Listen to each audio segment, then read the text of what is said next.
வணக்கம். இந்த காணொளியில பண்புடைமை என்ற அதிகாரம் பார்க்க போறோம். ஆல்ரெடி பாத்தீங்கன்னா 16 அதிகாரங்கள் வீடியோ போட்டிருக்கேன். அதனுடைய லிங்க் டிஸ்கிரிப்ஷன்ல கொடுக்குறேன். தேவையானவங்க அதை பாருங்க. ஸோ இந்த அதிகாரம் எதுல இருந்து எடுத்திருக்கேன்னு பாத்தீங்கன்னா 8ஆம் வகுப்பு தமிழ் புத்தகம், பழைய புத்தகத்துல டேர்ம் 3ல இது கொடுத்திருப்பாங்க. ஸோ அது பார்த்துக்கோங்க. முதல் குறள் பாருங்க, என்பதத்தால் எய்தல் எளிதென்ப யார் மாட்டும் பண்புடைமை என்னும் வழக்கு. என்பதத்தால் என்ற வார்த்தையினுடைய பொருள் என்னன்னு பார்த்தீங்கன்னா எளிமையாக பழகிறது. எய்தல் என்ற வார்த்தைக்கான பொருள் அடைதல். ஸோ எளிமையாக பழகக்கூடிய ஒரு விஷயத்தை அடையிறது எளிதென்ப. எளிதுன்னா என்ன சொல்லுவாங்க? ஈஸின்னு சொல்லுவோமா? ஸோ எல்லார்கிட்டையும் எளிமையாக பழகிறது பழகிற ஒரு விஷயம் அடையிறது எளிது அப்படின்றாங்க. யார்கிட்டலாம் எளிதா இது பண்ணலாம்னா எல்லார்கிட்டயுமே. யார் மாட்டும்னா எல்லார்கிட்டையும் அப்படின்னு சொல்றாங்க.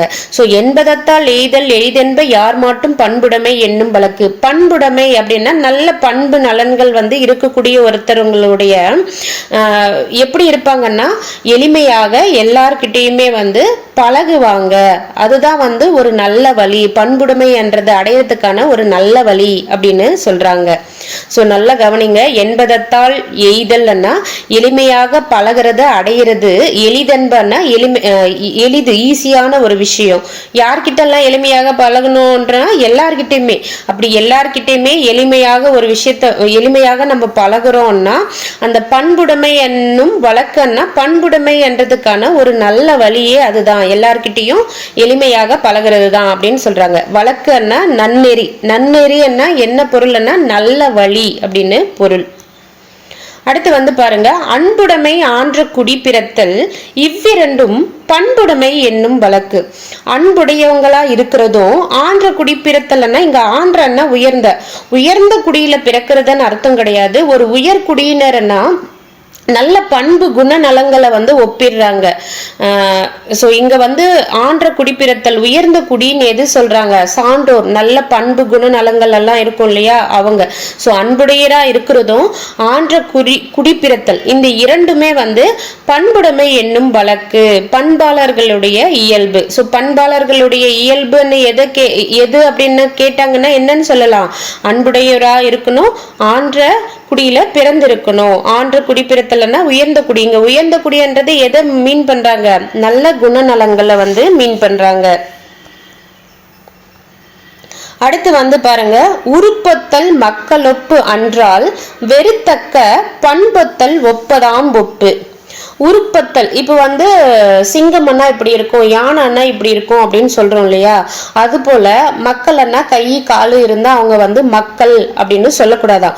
உறுப்பெல்லாம் உறுப்புன்னா நம்மளுடைய கை கால், அது தெரியும் இல்லையா? உருப்பத்தல் மக்களுப்பு என்றால் உனக்கு உனக்கு 2 கை இருக்கு, 2 கால் இருக்கு, எனக்கும் இருக்கு, மற்றவங்களுக்கு இருக்குன்னா நம்ம இது மக்களுக்கான ஒப்புமை அன்றால்னா ஒப்பு கிடையாதுன்னு சொல்றாங்க. உருப்பத்தல் மக்களொப்பு அன்றால் வெறுத்தக்க பண்பத்தல் ஒப்புதான் ஒப்பு. வெறுத்தக்கன்றதனுடைய பொருள் என்னன்னு பாத்தீங்கன்னா பொருந்தத்தக்க பண்புகள், நல்ல ஒரு குணம், நல்ல ஒரு அறிவு, எல்லாமே பெஸ்டா இருக்கிறது தான் அது போல நம்மளுடைய பண்பும் மற்றவங்களுடைய பண்பும் ஒத்து போனாதான் அவங்க மக்கள். இல்லைன்னா உறுப்பு மட்டும் ஒத்து போதனா மக்கள் இல்ல அப்படின்னு சொல்றாங்க. உருப்பத்தல் மக்களொப்பு அன்றால் வெறுத்தக்க பண்பொத்தால் ஒப்பதாம் ஒப்பு. பொருந்தக்கூடிய பண்பு ஒத்து போனோம், அதுதான் மக்களுக்கான ஒப்புமையாகும் அப்படின்னு சொல்றாங்க. அடுத்த குறள், 4வது குறள் பாருங்க, நயனோடு நன்றி புரிந்த பயனுடையார் பண்பு பாராட்டும் உலகு. இங்க நயன்னா நேர்மை, நன்றி என்ன உதவியும் எப்படி பண்ணணுமா? நேர்மையான வழியில பண்ணோம்னா அந்த உதவி பண்ணிருப்பாங்க இல்லையா அவங்களுடைய அந்த பயனுடையார்னா அந்த உதவி பண்ணிருக்க நேர்மையான நல்ல வழியில உதவி பண்ணவங்க பயனுடையாராம். எப்படி பயனுடையாரன்னா அந்த அவங்க உதவி பண்ண நேர்மையான வழியில உதவி பண்ணாங்க இல்லையா, ஒரு பண்பு இருக்கும் இல்லையா, அந்த பண்பை உலகமே பாராட்டும் அப்படின்னு சொல்றாங்க. மறுபடியும் நல்லா வாசிங்க. நயனோடு நன்றி புரிந்த பயனுடையார், நேர்மையான வழியில உதவி புரிந்தவங்க பயன் அடைவாங்க. எப்படி பயனடைவாங்கன்னா அந்த ஒரு நல்ல பண்பு இருக்கு இல்லையா, நேர்மையான வழியில வந்து உதவி பண்ண நல்ல பண்பு இருக்கு இல்லையா, அந்த பண்பை வந்து பாராட்டும் உலகு, அந்த பண்பை வந்து உலகமே பாராட்டும் அப்படின்னு சொல்றாங்க. நயனோடு நன்றி புரிந்த பயனுடையார் பண்பு பாராட்டும் உலகு. இங்கு பயனுடையார்னா பிறருக்கு உதவும் தன்மையுடையவர், உதவி பண்ணவங்களை தான் சொல்றாங்க. அடுத்த குறள் வந்து பாருங்க, நகையில்லும் இன்னாது இகழ்ச்சி பகையில்லும் பண்புல பாடறிவார் மாட்டு. இங்க வந்து நகையில்லும்னா விளையாட்டாக, ஸோ சிரிச்சு வந்து கேலி பண்ணி பேசுவோம் இல்லையா, ஸோ நகையில்லும்னா விளையாட்டாக, இன்னாது இகழ்ச்சி, இன்னாதுன்னா நம்மளுக்கு துன்பம் அப்படின்னு தெரியும், இகழ்ச்சி என்ன கேலி செய்யறது. ஸோ என்ன சொல்றாங்கன்னா, ஒருத்தரை வந்து கேலி செய்து நம்ம வந்து பண்றோம்னா அது வந்து துன்பத்தை தான் வந்து ஒருவருக்கு கொடுக்கும். இப்போ யாரோ ஒரு தேர்ட் பர்சன் இருக்காங்க, அவங்கள வந்து கேலி பண்ணிட்டு நம்ம சிரிச்சுட்டு இருந்தா அவருக்கு ஹாப்பியாவா இருக்கும், ஏதோ ஒரு கட்டத்துல அவருக்கு வந்து வருத்தமா தான், துன்பத்தை தான் கொடுக்கும் அப்படின்னு சொல்றாங்க. பகையிலும் பண்புல பாடறிவார் மாட்டு. இன்னொன்னு என்ன சொல்றாங்கன்னா, இப்போ வந்து நம்ம இருக்கோம், நம்மளுக்கு இன்னொருத்தரை பார்த்தாவே ஆகாது, பகைதான், அவரை பார்த்தா நம்மளுக்கு ஆகாது. அப்படி பகை இருந்தாலும் நம்ம கிட்ட இருக்கக்கூடிய நல்ல பண்பால வந்து நம்ம என்ன பண்ணுவோம், அவரை வந்து இப்படி காயப்படுத்துற மாதிரி கேலி செஞ்சோ எதுவுமே வந்து பண்ண மாட்டோம். அப்ப இங்க என்ன சொல்றாங்கன்னா, பகை இருந்தாலும் அவர்கிட்ட ஒரு பண்பு இருக்கு. என்ன பண்பு இருக்குன்னா, மற்றவங்களை வந்து கஷ்டப்படுத்துற மாதிரி அவர் வந்து எதுவுமே கேலி பண்ணி கூட பேச மாட்டாரு, எதுவும் சொல்ல மாட்டாரு அப்படின்னு சொல்றாங்க. விளையாட்டாக ஒருவரை இகழ்ந்து பேசுதலும் துன்பத்தை தரும். பிறருடைய இயல்பை அறிந்து நடப்பவரிடத்தில் பகைமை இருப்பினும் நல்ல பண்புகள் இருக்கும் அப்படின்னு சொல்றாங்க. பாடறிவார் என்ற வார்த்தைக்கான பொருள் என்னன்னு பாத்தீங்கன்னா, பிறருடைய இயல்பை அறிந்து நடப்பவரிடத்தில். ஸோ இது வந்து புரியும்னு நினைக்கிறேன். இப்போ ஒருத்தரை கேலி செஞ்சு பேசுறதால பேசினாலும் வந்து அது துன்பத்தை வந்து தரும் ஃபர்ஸ்ட் ஸ்டேட்மெண்ட்ல வந்து சொல்லிடுறாங்க. அடுத்து இதுல வந்து இந்த பகையிலும் பண்புல பாடறிவார் மாட்டுல என்ன சொல்றாங்கன்னா, ஆப்போசிட்ல இருக்கிறவன் அவன் கூட எனக்கு பகைதான் இருந்தாலும் நான் அவனை வந்து அவனுடைய இயல்பை புரிஞ்சுட்டு அவனை கேலி பண்றதோ கஷ்டப்படுத்துறதோ பண்ணாம நான் வந்து இருக்கிறேன்னா அதுவே என்கிட்ட இருக்கக்கூடிய நல்ல பண்பு அப்படின்னு இந்த குறள்ல வந்து சொல்றாங்க. நகையில்லும் இன்னாத இகழ்ச்சி பகையிலும் பண்புல பாடறிவார் மாட்டு. நகையில்லும் விளையாட்டாகவும், பாடறிவார் நெறியுடையவர். ஸோ அந்த வேற எப்படி சொல்லலாம், பிறருடைய இயல்பை அறிந்து நடப்பவர் அப்படின்னு சொல்லலாம். பாடறிவாரை வந்து வேற எப்படி சொல்லலாம், பிறருடைய இயல்பை அறிந்து நடக்கக்கூடிய நெறி உடையவர். 6th ஒன் வந்து பாருங்க, பண்புடையார் பட்டுண்டு உலகம் அதுவின்றேல் மண்புக்கு மாய்வது மண். இது போல நல்ல பண்புகள் எல்லாம் கொண்ட மக்கள் இருக்கிறதாலதான் இன்னும் இந்த உலகம் இருக்கு. அப்படி பண்பாளர்கள் இல்லைன்னா எப்பவோ இந்த உலகம் வந்து மண்ணுக்குள்ள அழிந்து போயிருக்கும் அப்படின்னு சொல்றாங்க. பட்டுண்டன்னா நிலை பெற்று அப்படின்ற பொருள். பட்டுண்டன்னா என்னது, நிலை பெற்று. மாய்வதன்னா அழிவது, மாய்வதன்னா அழிவது. பண்புடையார் பட்டுண்டு உலகம், பண்பாளர்களால நிலை பெற்று இந்த உலகம் இருக்கு. அது இன்றேல், அப்படி பண்பாளர்கள் இல்லை என்றால் மண்புக்கு மாய்வது மண்ணன்னா இந்த உலகம் வந்து மண்ணாகி அழிந்து போயிருக்கும் அப்படின்னு சொல்றாங்க. 7th ஒன் வந்து பாருங்க, அறம் போலும் கூர்மையரேனும் மரம் போல்வர் மக்கட்பண்பு இல்லாதவர். அறம் அப்படின்னா இங்க நம்ம படிக்கக்கூடிய அறம் வந்து பெரியரா வரும். அறம்னா நல்ல விஷயங்கள் அதெல்லாம் வரும். இந்த சின்னரா வந்து இடையினரா வந்து போடுறோம் அப்படின்னு பாத்தீங்கன்னா அது வந்து வாளை கூர்மையாக்கும் கருவியை வந்து மீன் பண்ணுது. ஸோ அது வந்து தெளிவா பார்த்துக்கோங்க. ஸோ குட்டிரா வந்துச்சுன்னா அது எதற்கான பொருள்னா வாளை கூர்மையாக்கும் கருவி. ஸோ அறம் போலும் கூர்மையை ரேணும்னா இங்க வந்து அது போல வாளை கூர்மையாக்கக்கூடிய கருவி இருக்கு இல்லையா, அது போல அறிவுடையவராக இருந்தாலும் மரம் போல்வர் அப்படின்னு சொல்றாங்க. அவங்க வந்து மரத்துக்கு ஒப்பானவர். எப்போ வந்து மரத்துக்கு ஒப்பானவர்னு சொல்றாங்கன்னா, மக்களுக்குரிய பண்பு இல்லாதவங்களா இருந்தாங்கன்னா அவங்க வந்து மரம் போல, மரம்னா என்ன சொல்லுவோம், ஓர் அறிவு இருக்கக்கூடிய உயிரினம் சொல்லுவோமா.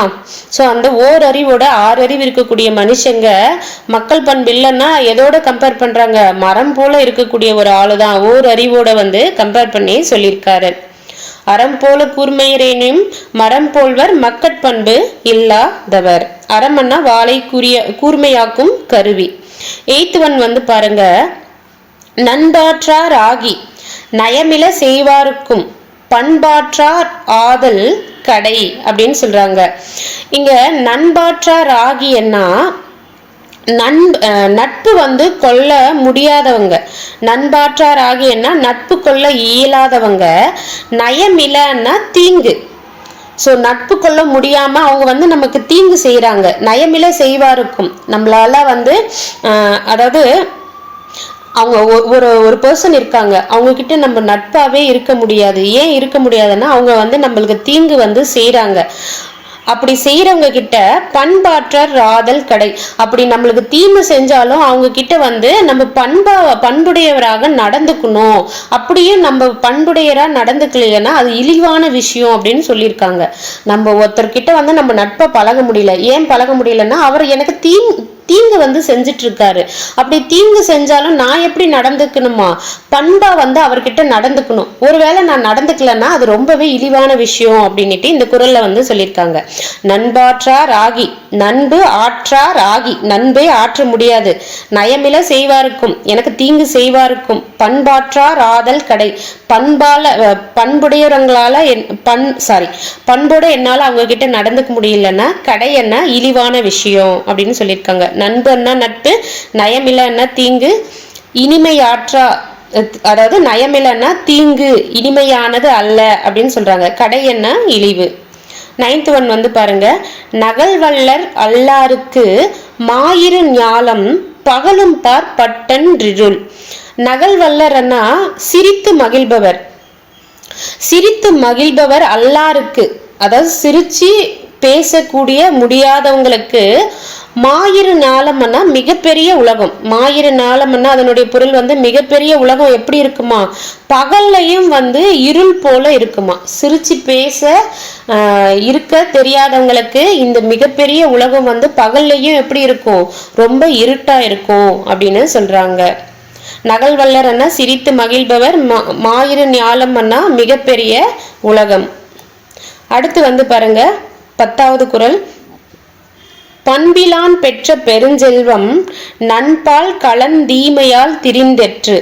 பண்பு, நல்ல பண்பு இல்லாதவங்க கிட்ட இருக்கக்கூடிய பெருஞ்செல்வம் வந்து எப்படி இருக்கும்னா, நண்பால்னா நல்ல பால் வந்து ஒரு பாத்திரம் வந்து நல்லா இல்லாத சுத்தமாக இல்லாத ஒரு பாத்திரத்துல அந்த பாலை ஊத்துனா என்ன ஆகும், அந்த நல்ல பால் வந்து கெட்டு போயிடும் இல்லையா. அது போலதான் ஒரு கெட்டவங்க கிட்ட போய் சேர்ற பெருஞ்செல்வமோ அப்படின்னு சொல்றாங்க. பண்பிலான் பெற்ற பெருஞ்செல்வம் எப்படிப்பட்டதுன்னா, நல்ல பால் தீமையான பாத்திரத்துல, ஒரு சுத்தம் இல்லாத பாத்திரத்துல ஊத்துனா கெட்டு போயிடும் இல்லையா. அது போல பண்பிலான் பெற்ற பெருஞ்செல்வம் நண்பால் கலந்தீமையால் திரிந்தற்று. திரிந்தற்றுன்னா திரிந்தது போன்றது அப்படின்றது சொல்லியிருக்காங்க. இந்த 10 குறள் குயிக்கா ஒரு வாட்டி ரீகேப் மட்டும் பார்ப்போம். ஸோ ஃபர்ஸ்ட் ஒன் வந்து பார்த்தீங்கன்னா, என்பதத்தால் எய்தல் எளிதென்ப யார் மாட்டும் பண்புடைமை என்னும் வழக்கு. வழக்குன்னா நன்னெறி. அடுத்து வந்து அன்புடைமை ஆன்ற குடிப்பிரித்தல், இவ்விரண்டும் பண்புடைமை என்னும் வழக்கு. ஆன்றன்னா உயர்ந்த. உருப்பத்தல் மக்களொப்பு அன்றால் வெறுத்தக்க பண்பொத்தல் ஒப்பதாம் ஒப்பு. வெறுத்தக்கன்னா பொருந்தத்தக்க பண்பு வந்து ஒத்திருக்கணும். அடுத்து பாருங்க 4th ஒன், நயனோடு நன்றி புரிந்த பயனுடையார் பண்பு பாராட்டும் உலகு. நயன் அண்ணா நேர்மை, நன்றி அண்ணா உதவி. நகையில்லும் இன்னாது இகழ்ச்சி பகையில்லும் பண்புல பாடறிவார் மாட்டு. நகையில்லும் அண்ணா விளையாட்டாகவும், பாடறிவார் அண்ணா நெறியுடையவர், பிறருடைய இயல்பை அறிந்து நடக்கக்கூடிய நெறியுடையவர். பாடறிவார் அண்ணா பிறருடைய இயல்பை அறிந்து நடக்கக்கூடிய நெறி உடையவர். 6th ஒன் வந்து பாருங்க, பண்புடையார் பட்டுண்டு உலகம் அதுவின்றேல் மண்புக்கு மாய்வது மண். மாய்வது அண்ணா அழிவது. அறம் போலும் கூர்மையரேனும் மரம் போல்வர் மக்கட்பண்பு இல்லாதவர். அறம் அண்ணா வாளை கூர்மையாக்கும் கருவி. நண்பாற்றார் ஆகி, நயமில செய்வாருக்கும். பண்பாற்றார் ஆதல் கடை. நண்பு அண்ணா நட்பு, நயமிலன்னா தீங்கு இனிமையற்ற, கடை அண்ணா இழிவு. நகல்வல்லர் அல்லாருக்கு மாயிரு ஞாலம் பகலும் பார் பட்டன்றிருள். நகல்வல்லர் அண்ணா சிரித்து மகிழ்பவர், மாயிரு ஞாலம்னா மிகப்பெரிய உலகம். பண்பிலான் பெற்ற பெருஞ்செல்வம் நண்பால் கலந்தீமையால் திரிந்தற்று. திரிந்தற்றுன்னா திரிந்தது போன்றது. அவ்வளோதாங்க. இதோட பண்புடைமை என்ற அதிகாரம் வந்து முடியுது. தேங்க்யூ.